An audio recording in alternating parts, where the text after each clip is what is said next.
guys, it's Sim, and this is Wrestling Unlimited, as it's Wednesday, and tonight was AEW Dynamite. Let me fix my camera really fast. Move too much to the side. There we go. Now we're centered. As far as tonight's AEW Dynamite does go, I don't know how much the show clicked with me. There was good stuff on the show, but everything, that's the wrong word. A lot of stuff felt kind of random, if you catch my drift, and we'll get into it. As far as what I mean by that, we got the title change at the end, the change of the name of a complete championship. Tony Khan announcing that, no problem. Like, what the hell? Like, don't even get me started on it's International Women's Day, and you know what that means. Yeah, you're still not gonna have more than 10 minutes of women's stuff on a 2-hour show. Don't introduce the show as International Women's Day. Do one match in a 48-second segment. No. That's just no bueno. But other than that, I thought there were some good things on the show. I'm not saying the whole show was crappy or anything. I'm just saying, like, there were some hits and misses, and it kind of felt all over the place. Like, this show was randomly booked and thrown together late for some reason. I don't know. It just felt weird to me. A little weird to me. But with that, guys, I want to say thank you for watching us, whether you're watching live, twitch.tv/PW Unlimited, or if you're watching or listening later on YouTube, youtube.com/Pro Wrestling Unlimited. We really do appreciate it. Remember, you can also catch this on podcast platforms all around the globe, like Stitcher, Spotify, Google Pod, Apple Pod, Anchor, iHeartRadio, and so much more. But with that, if you are watching live, you can help us out a couple of different ways. You can help us out by hitting that donate button down below, or by donating Twitch bits in the live chat. Also, remember, you can help us out by subscribing to the channel, one of two different ways. You can either subscribe with a tiered subscription, or you can subscribe with Amazon Prime. Because remember, if you have Amazon Prime, then you have Prime Gaming. Prime Gaming gives you a lot of cool things like free games, free stuff for games, and they always give you one free subscription to any Twitch channel you want to subscribe to throughout the month. And I'd greatly appreciate it if you did right here for Wrestling Unlimited. Also, remember, if you're watching on YouTube, you can support us over there as well by becoming a channel member. As a channel member, you get early access to news, early access podcast episodes, early access to non-news videos, and so much more. Plus, remember, you can support us by donating a super chat donation. All super chats do get read live on the air. It's the best way to make sure your comment, question, or concern does get noticed.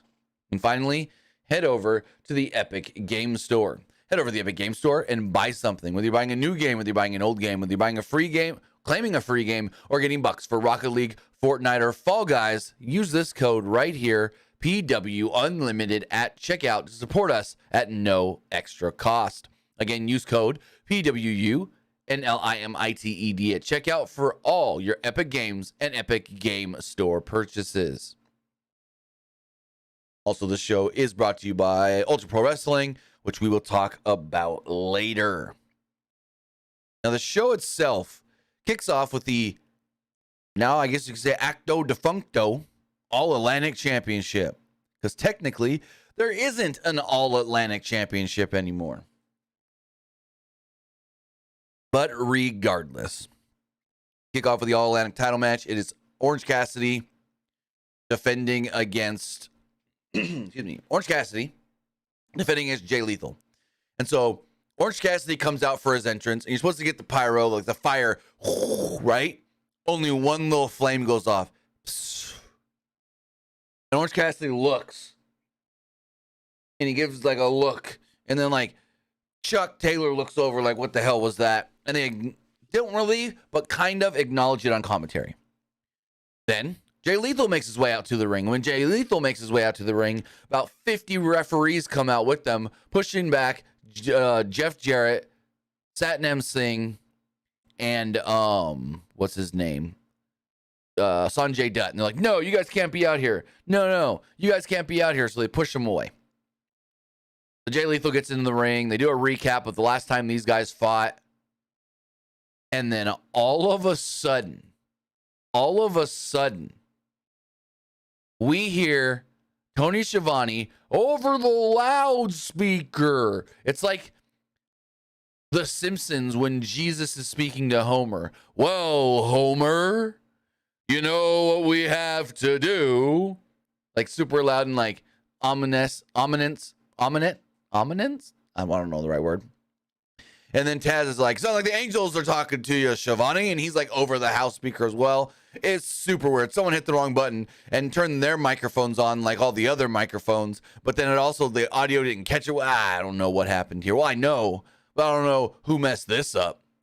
I don't know who messed this flub up. Anyways, this is the 4th week in a row that Orange Cassidy has opened the show defending the TBS or the All Atlantic Championship. So early on, where was I? Early on, the fight starts in the ring. They go at it for a little while. Cassidy punts the arm out of as Lethal goes for a lethal combination early, and both men do spill to the floor where Lethal was posted by Cassidy and then tossed back into the ring before being tossed into the steel steps. Crowd is really letting Lethal have it here. They do not like him here in San Francisco as he does a Fargo strut. This then led to Cassidy getting his knees posted while Lethal controlled during a break. While Lethal blocked the Stun Dog Millionaire and a satellite DDT, Cassidy was able to hit a nice brainbuster and a diving DDT out of nowhere before getting a second attempted satellite DDT for a 2.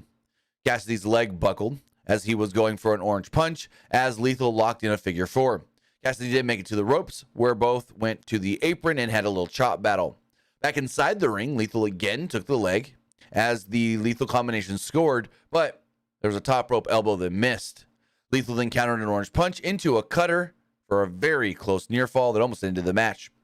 There was then a thrust kick to the knee of Cassidy that led to Lethal trying a lethal injection. But remember, Lethal hurt his shoulder earlier. So he does the handspring to go for the lethal injection. Shoulder gives out. He collapses. Orange quickly capitalizes, hits the orange punch, and pins him to retain the All-Atlantic Championship. So after the match, it looks like Lethal and Cassidy are going to go after it and fight a little bit more. Lethal grabs the Golden Globe, which is a fake Golden Globe, and the referee pushes him away. As everyone's distracted here, Jeff Jarrett would run in from behind and attack Orange Cassidy. He would hit him with a stroke, and then he would bust the guitar over Cassidy's knee. Best friends would run out to make the save, and Jarrett would run away. So there we go. Not a bad opening match. I really enjoyed Orange Cassidy and Jay Lethal for sure, and I loved the selling of both men, but Jay Lethal in particular. Once he started really selling that shoulder, I'm like, man, this is really good because he almost got me thinking, oh, yeah, his shoulder's really messed up. In the back, Renee Paquette's with Powerhouse Hobbs, who said it's unfortunate what happened to Wardlow. If you don't know, his car was broken into last night. They stole everything, including the TNT Championship and his gear. He said it's unfortunate that his belongings had been stolen, even the TNT Championship, which is going to be his later on tonight.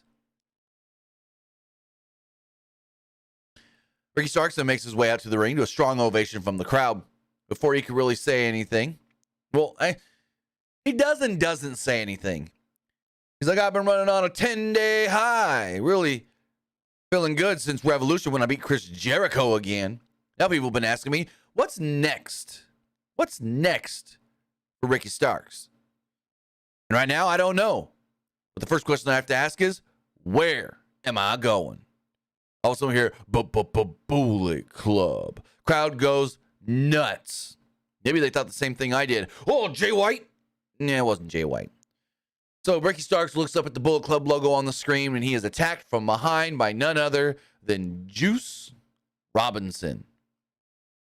He drops Stark with the left hand of God and a DDT to stand tall over him. Cool. I don't know what this is leading to, but this just feels very random. Like, Starks got a big win over Jericho at the pay-per-view. Second time he's beat Jericho. And now he's just going to work with Juice. I almost said Orange Juice. He's going to work with Juice, who's been absent for way too long. Like, Ricky needs somebody with momentum to beat to keep his momentum up. But fighting Juice, I don't know. It just feels very random, and like Juice shows up to them and they go, oh, you and Ricky. Pull name out of a hat, basically. It's weird. But a lot of people on Twitter thought the same thing I did. When that Bullet Club logo popped up, when we heard Bullet Club, Jay White, that's the first thing I thought was, he chose AEW. Jay White chose AEW. But it wasn't. It was Juice Robinson, who on commentary, they're like, I thought he left. I thought he left the Bullet Club. I thought he's no longer in Bullet Club. Tony Schiavone's backstage with Wardlow, asking where his head is after everything that went down last night. Wardlow thanks some of his friends, FTR, because he's wearing an FTR shirt, for giving him some clothes tonight. He then says, you know what? Because the way I'm dressed, I'm ready for it. Let's do the match tonight. Falls count anywhere. Anything goes. TNT title. Again, I'm dressed for it. They do eventually announce that later on, that will be the stipulation for the match. Renee Paquette is in the ring. She goes, I want to introduce my next guest, Ruby Soho. Ruby comes out to the ring, flanked by Tony Storm and Saraya, but told them to stay in the back. Soho was booed loudly and told Paquette that the fans created this monster. They said when she wrestled Britt in her first title match, the fans were thrilled that she lost. When she wrestled Chris Statlander in the Owen Hart tournament, she was booed out of the building. Cut to Revolution. Their hand-picked champion, Jamie Hayter, pinned her.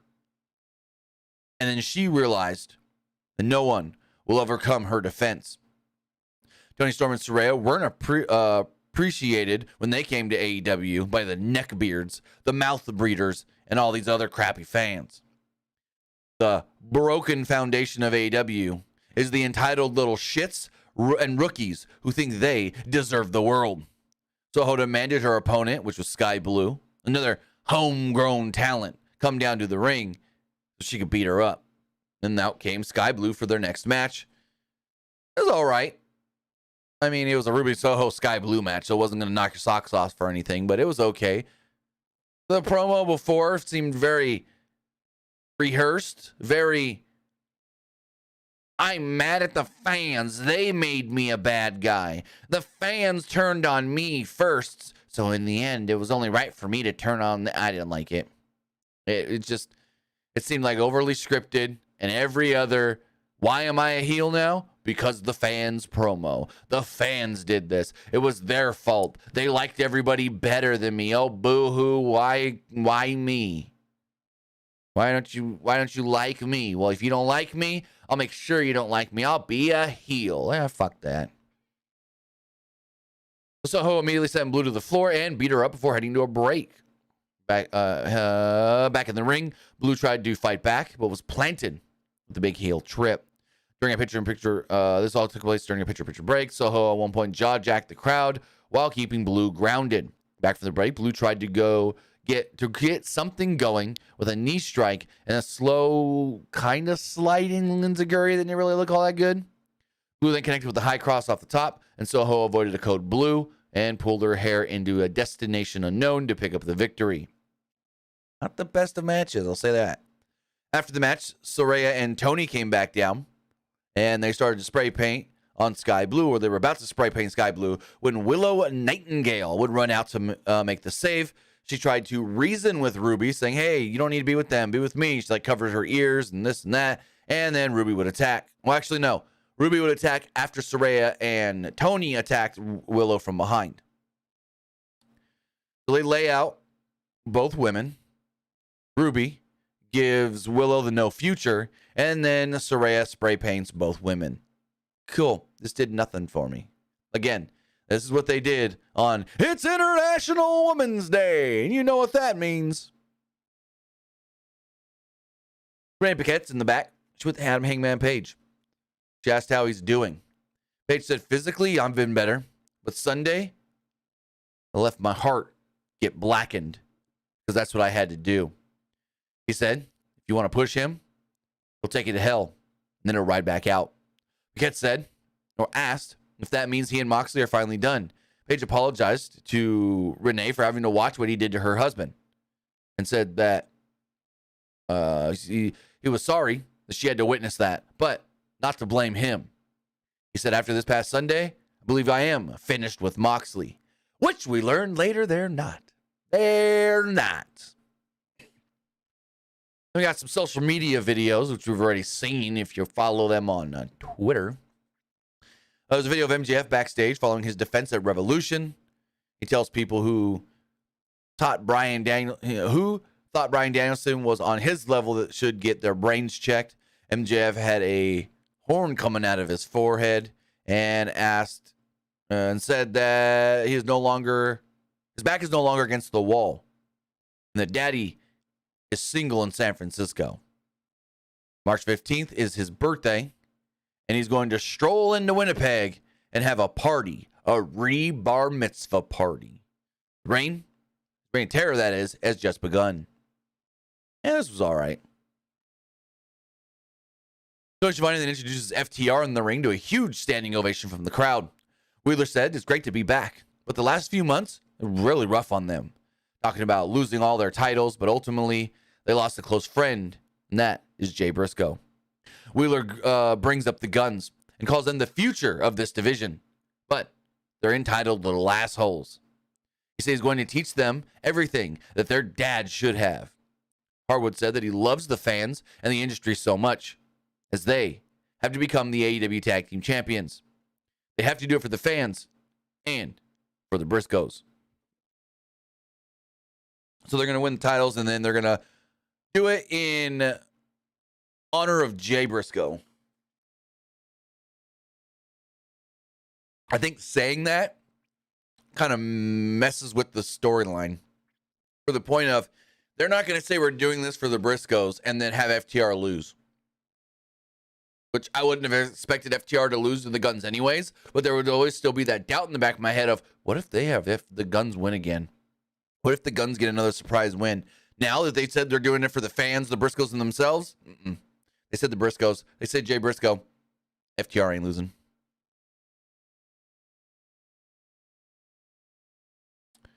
Renee Paquette's with Jade, the only other woman's segment we got on the show. Jade's there with Layla Gray. Cargill said she doesn't feel challenged anymore. She's 53-0. So next week in Canada, she's challenging the best that Canada has to offer to step up next week. Didn't say who that was, though. No clue who the best Canada has to offer is. Honestly, the only Canadian female wrestler I can think of off the top of my head right now, Chelsea Green, and she's in WWE. Like, what other female Canadian pro wrestler is there currently wrestling? Not for WWE. There's also Trish Stratus, but she's also wrestling for WWE, semi-retired. So I have no clue who this is going to be. And that's all we got for the women on It's International Women's Day. And you know what that means.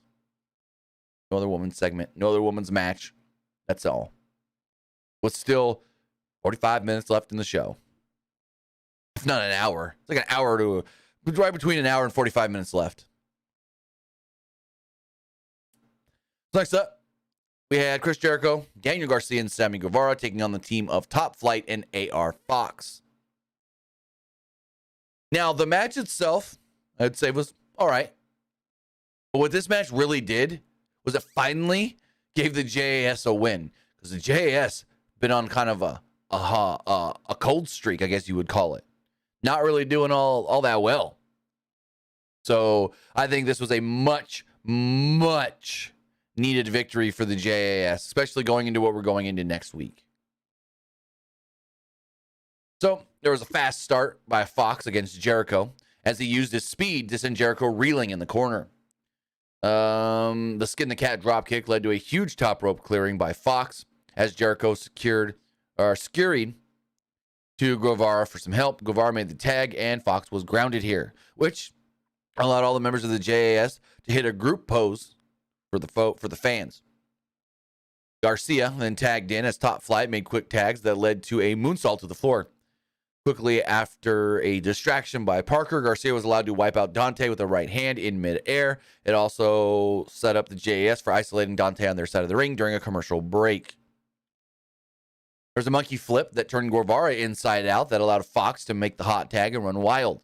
There was a cutter that took out Garcia as a 2-for-1, wiped out both Guevara and Jericho. There's a double springboard cutter that connected on Guevara and Garcia as Darius showed off some of his power with a gut wrench German suplex. Jericho then ran in with a one-man Spanish fly and an awkward-looking backflip kick out of the corner for a 2.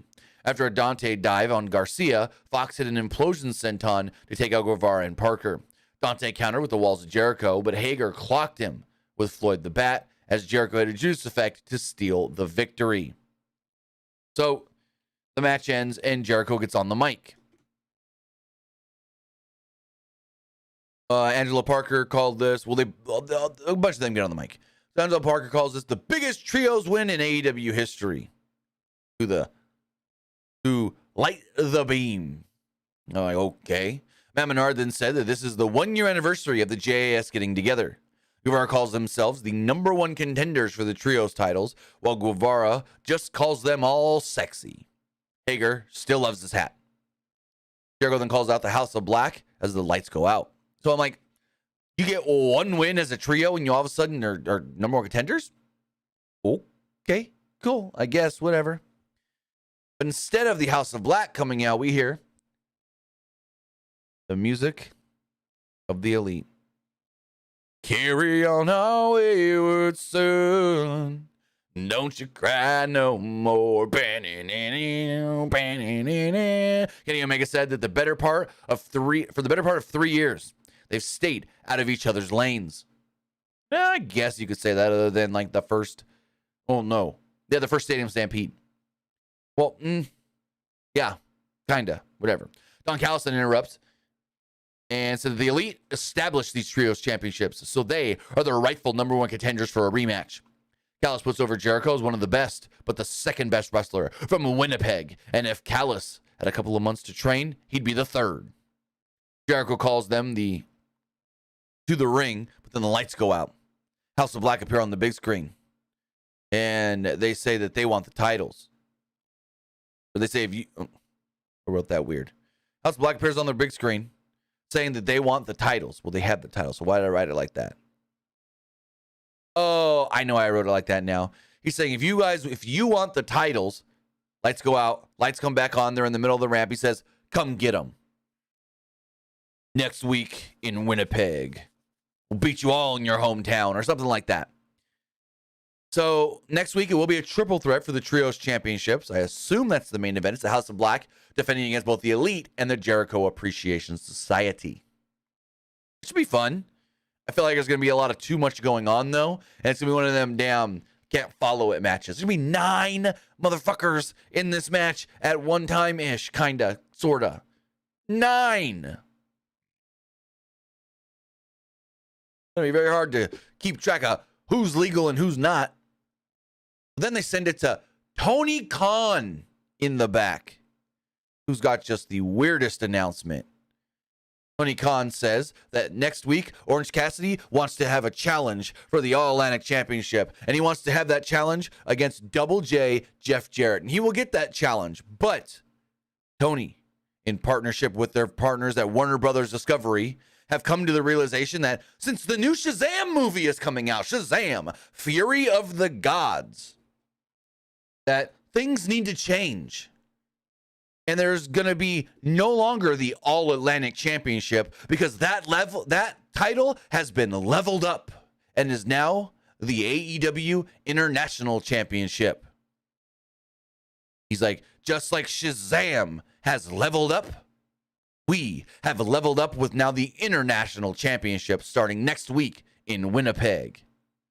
They then send it to a trailer for the new Shazam movie, and they mixed in clips of Jarrett and Cassidy as well. This was weird. What did I see? What did they announce? So they think, and this is just me spitballing, oh, well, there's a stigma on the All-Atlantic Championship because people don't see it as a legit title. So we'll change the name to the International Championship. And what's that supposed to do? Because I thought the All-Atlantic title was supposed to be a title defended all around the world, defended in other countries more than America. Yet Orange Cassidy's defended that title 5 times just in this country. Back defended it outside the country a couple times. But it's like what are we doing here with this? And so they think the best thing to do is just rebrand it. It's now the international champion. No bueno. Not the move, Papa. So I don't know. Let me know your thoughts on what you think of the newly named International Championship. No longer the AEW All Atlantic title. It is now the International title. And we're going to get Jeff Jarrett challenging for that belt next week in Winnipeg. As we move on forward, Bryan Danielson, they aired his post Revolution video. Danielson thought that his first instinct when he woke up being unconscious was that he needed to fight. Danielson, though, realized that he couldn't feel his arm, and it dawned on him what Max had said, that he wouldn't be able to play with his kids. Tapped, and it made him more ashamed than anything ever before. He then said, well, it's time to go home.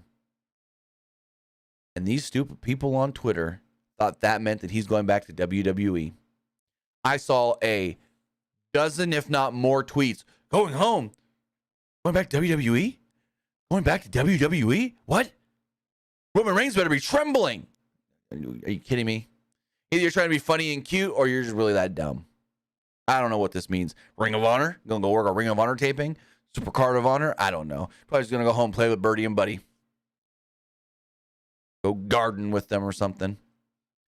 So then we have Jon Moxley and Claudio Castagnoli taking on the Dark Order's Alex Reynolds and John Silver. I'm going to say right now, whatever's left of the BCC, if that's what we're calling it, they're full on heels. Full on heels now. John, Claudio, and Wheeler just full on heels. But also, should be interestingly noted that Claudio and Yuta didn't come out with the Ring of Honor belts like they normally do. They left them in the back. So Moxley and Claudio attacked immediately. Silver didn't back down, though, and was just beaten up with some fast tags for offense.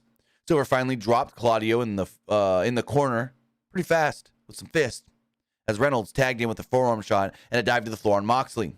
There was an uppercut in the corner that sent Reynolds to the floor, where he ate a Moxley lariat, and we went to break. Back from the break, Reynolds remained isolated until Silver made the hot tag with some fast offense on Moxley that actually dropped him with a German suplex. Silver blocked a kick and poured down some elbow strikes until Moxley sank in a triangle choke, which Silver countered into a crossface with some knees.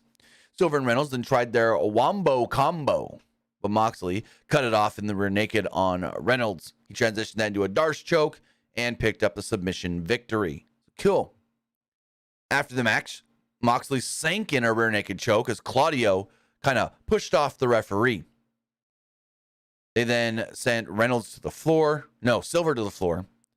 And there was a bulldog choke on Reynolds by Moxley that led to Evil Uno coming out to try to make the save. And they beat him down as well. Claudio ordered Yuta to get in and stop him as he obeyed the orders.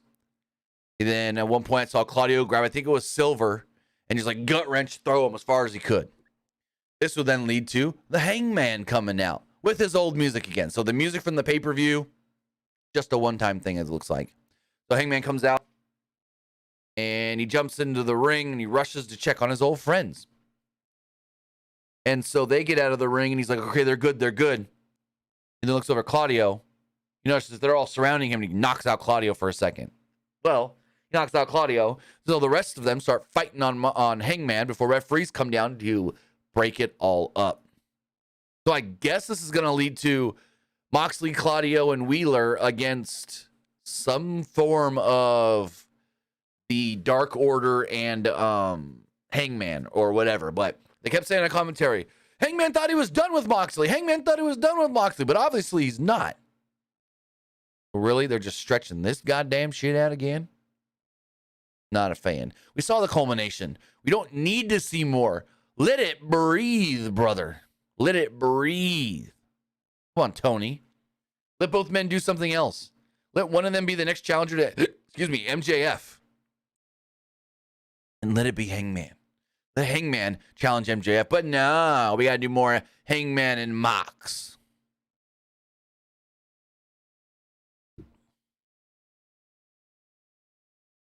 So Renee Paquette's in the back with the Acclaimed and Daddy Ass. They said that they've had a good time here in Sacramento.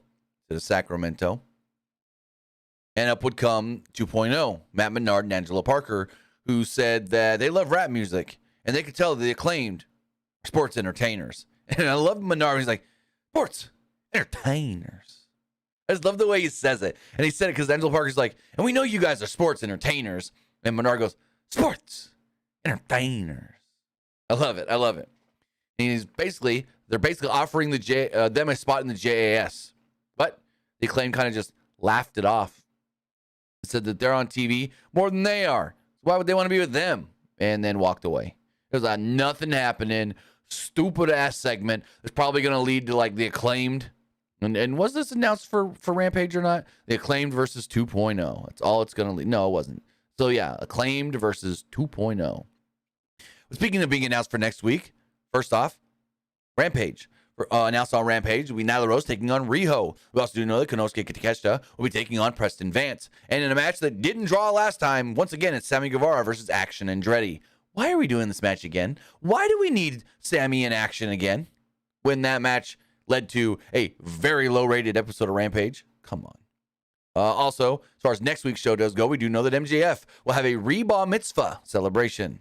We also do know the newly named AEW International Championship will be on the line when the champion Orange Cassidy defends against Jeff Jarrett. And finally, the AEW Trios Championships will be on the line when 3 teams are fighting for them belts as the House of Black, the champions, defending against the Elite and the Jericho Appreciation Society.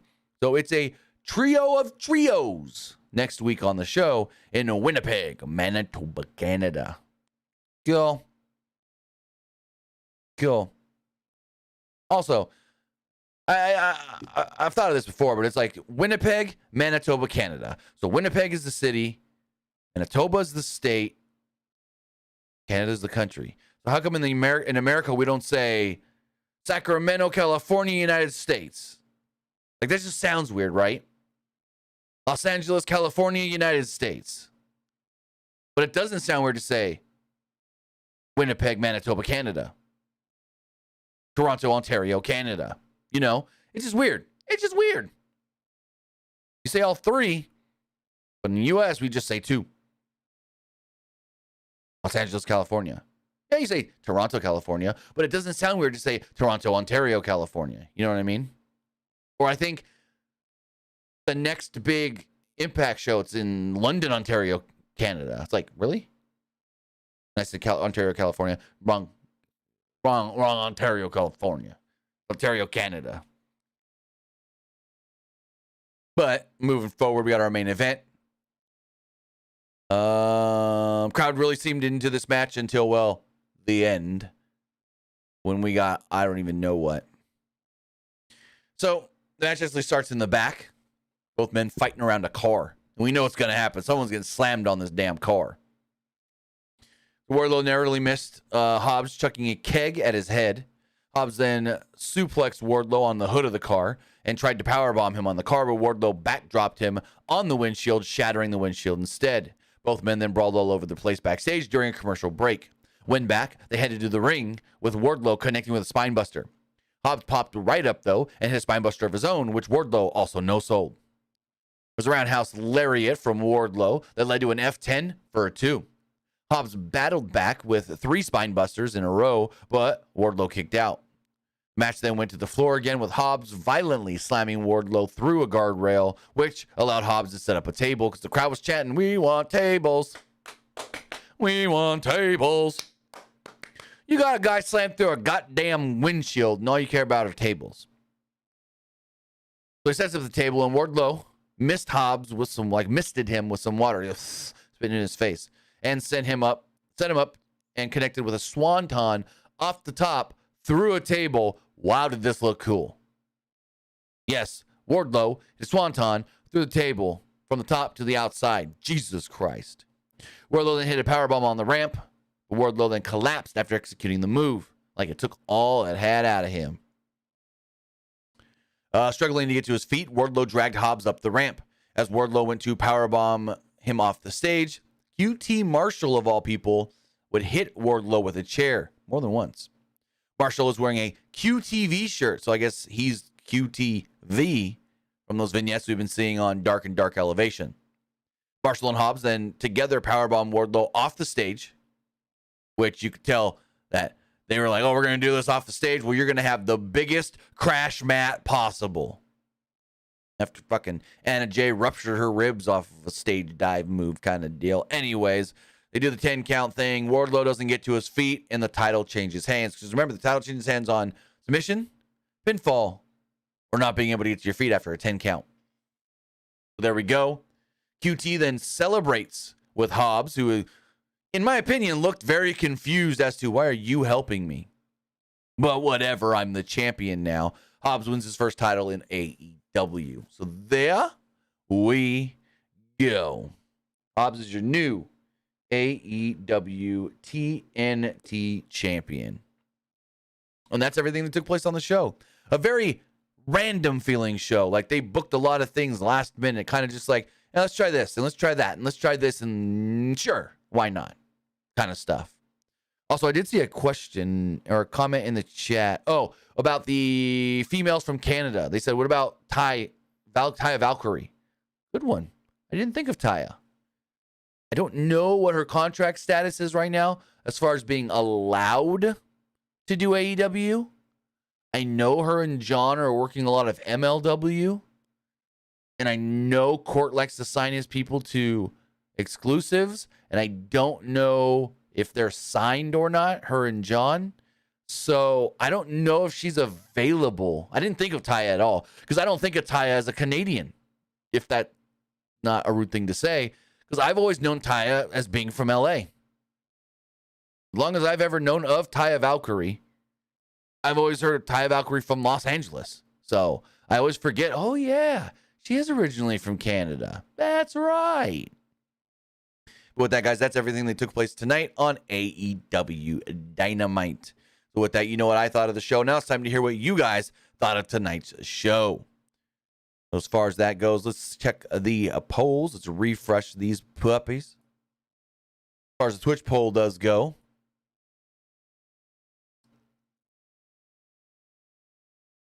uh, 75% liked the show, 23%.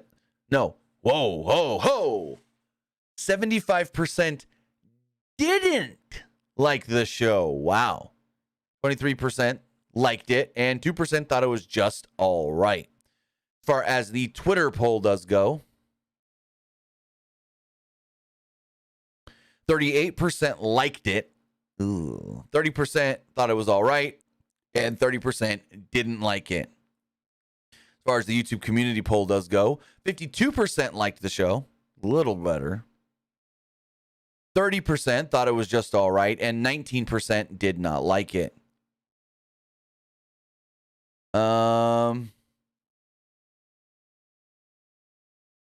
This person says, damn, until all out, these polls were like 70, 80% liking Dynamite. Now, 52% shaking my head.